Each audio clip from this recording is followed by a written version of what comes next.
¿Oyes? Sí, oyes. Y oílo bien porque, de una vez por todas lo voy a decir bien claro, soy lo que menos se parece a un comentarista. Esta semana los 3 programas tendrán algo de hilación, de contextura, de hilván. Si tienes tiempo, pues, óyelos. Si no, de alguna forma algo entenderás.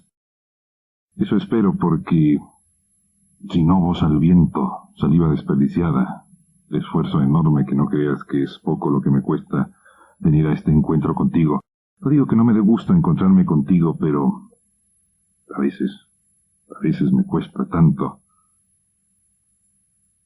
Dicen que tiempos de crisis son tiempos de magia.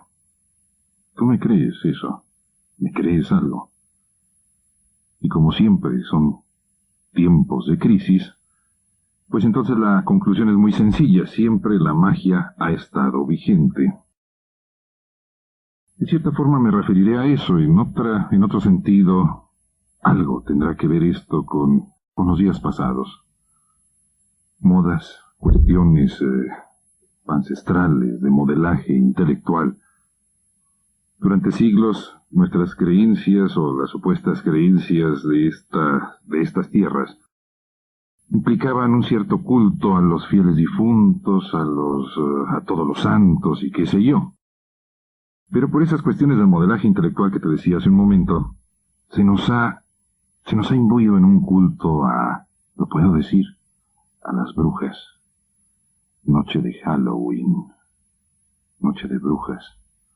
Costumbres de otras tierras que se han arraigado aquí, y ni culpables somos tú ni yo. Digamos que el tiempo es el responsable de todo eso.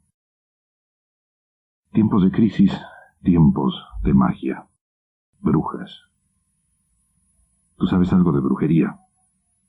Como este es un tiempo de crisis, ahora, según hasta donde yo alcanzo a advertir, se han puesto de nuevo de moda las brujas más o menos blancas, brujerías más o menos negras. Ve tú a saber qué, porque en estos asuntos, como en tantos otros, yo no soy especialista, y ya vendrán por ahí los comentaristas, los entrevistadores, si acaso, ahondar sobre estas peliagudas cuestiones. Allá por 1589, en Treveris, una población de Alemania donde por cierto nació Carlos Marx, un obispo escribió el tratado sobre las declaraciones de hechiceros y brujas. Peter Binsfeld, un obispo especialista en la materia. Estamos hablando del siglo XVI. ¿Cuántos años han pasado? Y que tampoco hemos cambiado tú y yo. ¿No es así? Pues decía el especialista en cuestiones de hechicerías y de brujas, que sólo podían ser consideradas como culpables de brujería quienes hubieran alcanzado la edad de la madurez sexual. Se le preguntó, ¿cuál es esa edad? Los 12 años. Respondió con todo el conocimiento de causa, el enorme sabedor de Halloweenes y demás cuestiones brujiles que en ese siglo XVI se encontraban en la víspera de la eclosión, del momento en que se iban a poner de moda en la historia las cacerías de brujas. Siglo XVII. ¿Cuántas de ellas murieron quemadas, acusadas, vilipendiadas?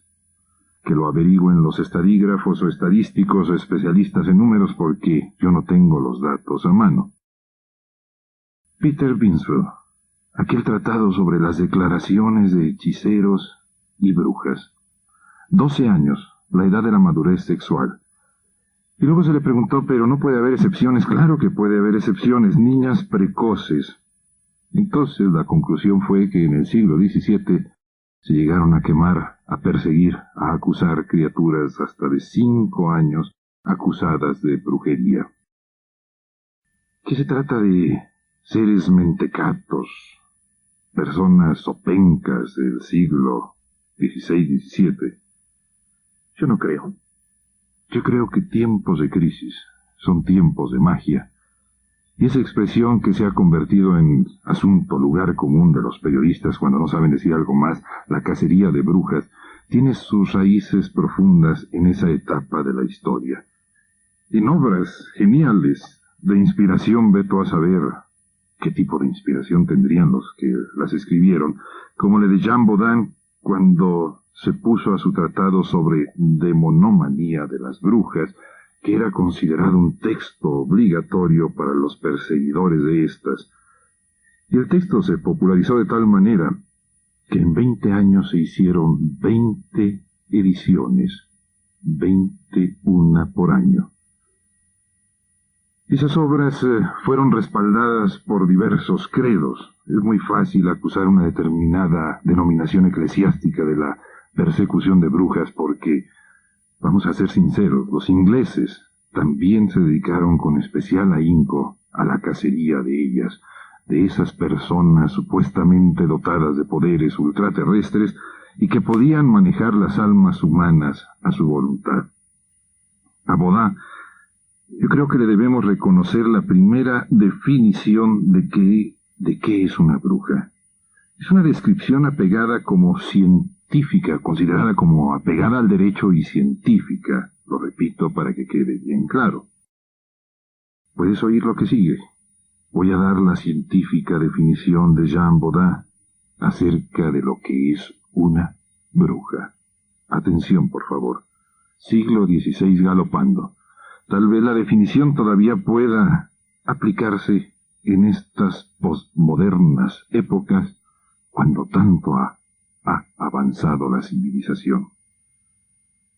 Una bruja, dice Bodin, es una persona que, conociendo las leyes de Dios, trata de establecer mediante acciones diversas un pacto con el diablo. ¿Me crees? Más bien dicho, ¿le crees al tan Jean Bodin con su brillantísima definición de lo que es, entre paréntesis, era una bruja? ¿Pero por qué se declaraba que había brujas hasta de 5 o 6 o bastante menos que 12 años de edad? Pregunto, ¿acaso en ese lapso se conocían las disposiciones divinas y se anhelaba un supuesto convenio con el demonio? Según el muy francés especialista Bodin, y siempre que recurrimos a este tipo de apellido le da una autoridad notable a las afirmaciones, porque no es lo mismo que lo diga un González, un Pérez, que un Bodin. Según Bodin, era que los sospechosos negaran las acusaciones y entonces recomendó la aplicación de torturas, suplicios, tormentos de toda clase sin importar la edad, ya que sólo en esa forma, leo textualmente, la bruja acepta su culpabilidad. ¿Cuánto hemos avanzado en la civilización? ¿No es cierto? Torturas, suplicios, tormentos sin importar la edad, ya que sólo en esa forma la bruja acepta su culpabilidad. Esta especie de crueldad, de barbarie humanas, le sirvieron para que el tal Bodin fuera nombrado catedrático de Derecho en la Universidad de Tolosa, consejero de la corte y miembro dirigente del Parlamento de París.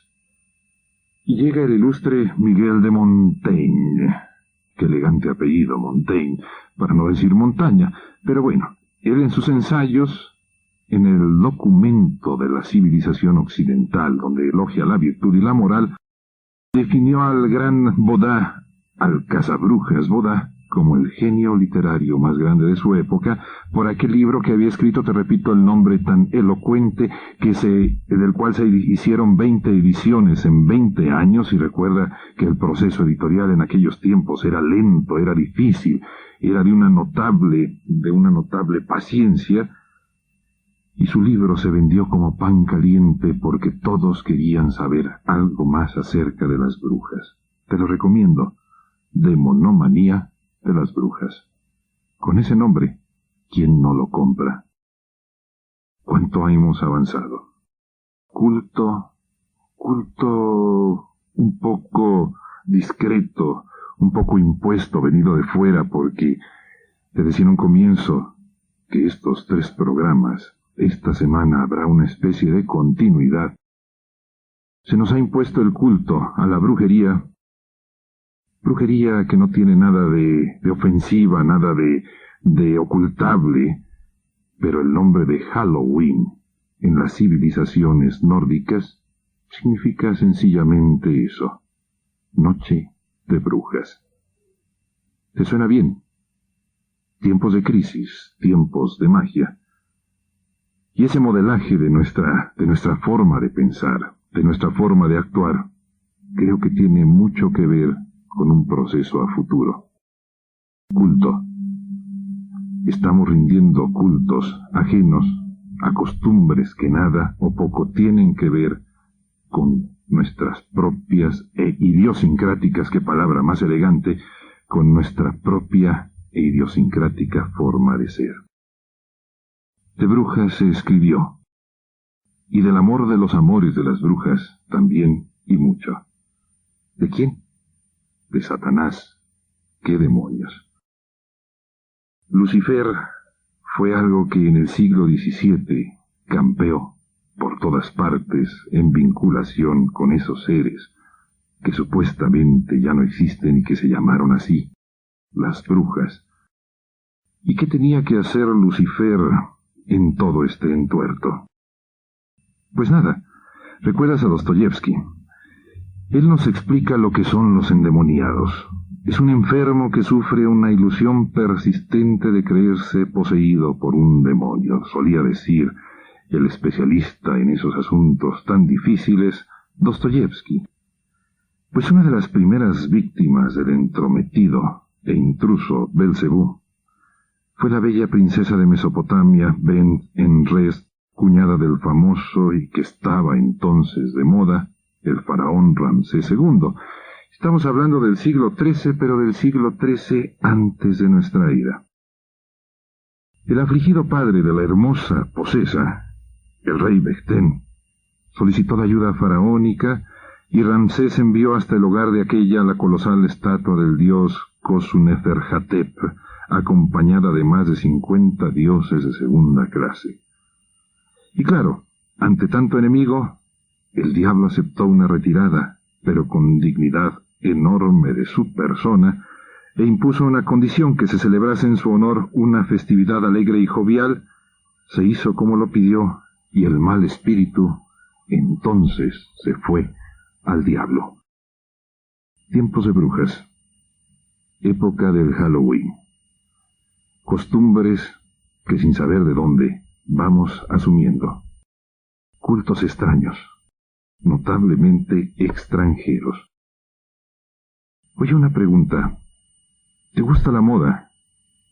¿Tú crees en esa sencilla palabra que así se llama, la moda? ¿De qué modo actúas tú? ¿Quién es el que se encarga por ti y por mí de señalar lo que está o no está de moda? Y todo va hilvanando, porque si de moda están las fiestas de Halloween, ese culto discreto, ese culto que no alcanzamos a percibir en toda su profundidad nórdica, culto a las buenas brujas. Claro que ni tú ni yo nos vamos a poner en estas épocas, siglo XX, tan avanzado, tan civilizado, a perseguir y a cazar, a quemar brujas, pero ¿por qué no rendirles ese culto que lo han puesto de moda? ¿Quiénes? Ese es en realidad el asunto que a mí me preocupa. Fíjate, ya el viernes, si tienes paciencia, si tienes todavía oído dispuesto, el viernes voy a responder algunas de las cartas que han llegado.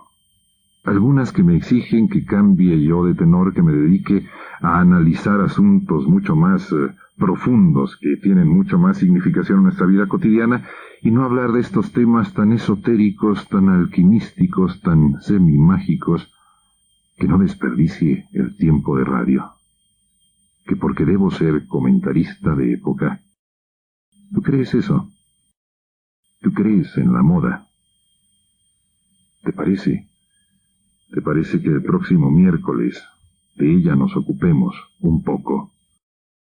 Si te mencioné todos esos tratados de brujería, toda ese tratado sobre las declaraciones de hechicerías y de brujas, y la magnífica obra de Jean Bodin de monomanía de las brujas, es porque creo que seguimos siendo, tú y yo, ancestrales. Seguimos creyendo en cuestiones milenarias. Si te mencioné esa expulsión que tuvo lugar en Egipto hace... ¿Hace qué? Hace casi 2000 años.